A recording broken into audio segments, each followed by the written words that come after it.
Hello everyone, this is my first chess video, so this is probably going to go horribly, but I found something really funny and I wanted to share it with whoever's watching, so here we go. This is the worst gambit ever.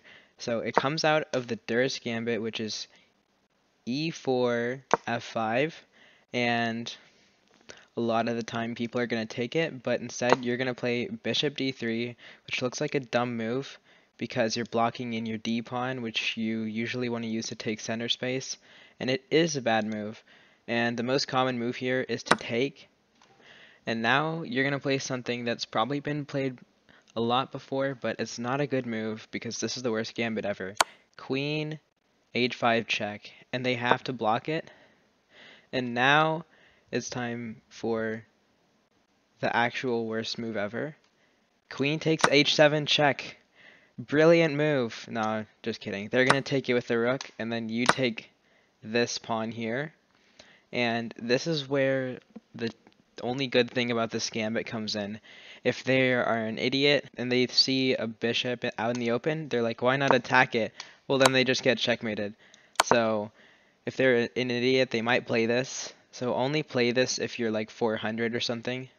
But assuming they don't play this and they play something random like knight here, then you can take this pawn and they're going to be forced to block with the rook.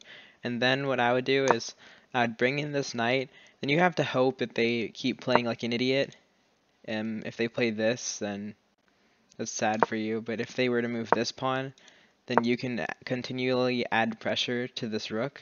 Knight h6 and knight e5 are the only good moves. You could also play bishop e6, hanging this bishop, but relieving the pressure temporarily. Yeah, you shouldn't do that.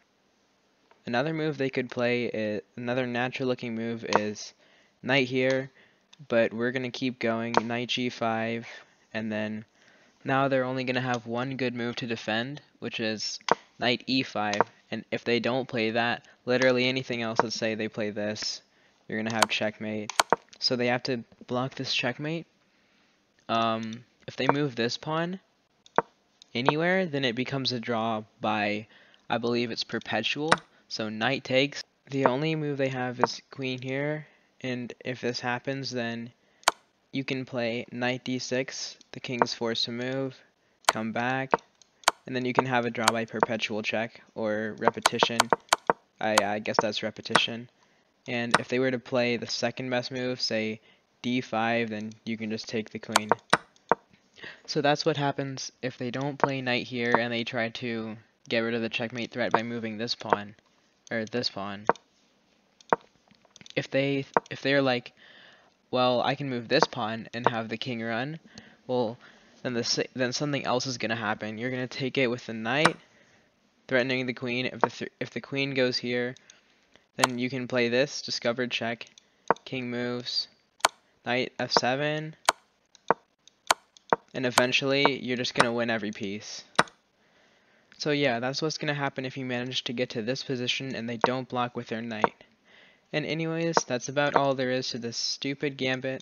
I just wanted to share this with y'all because it's really funny, and I hope that I'll get to play it someday.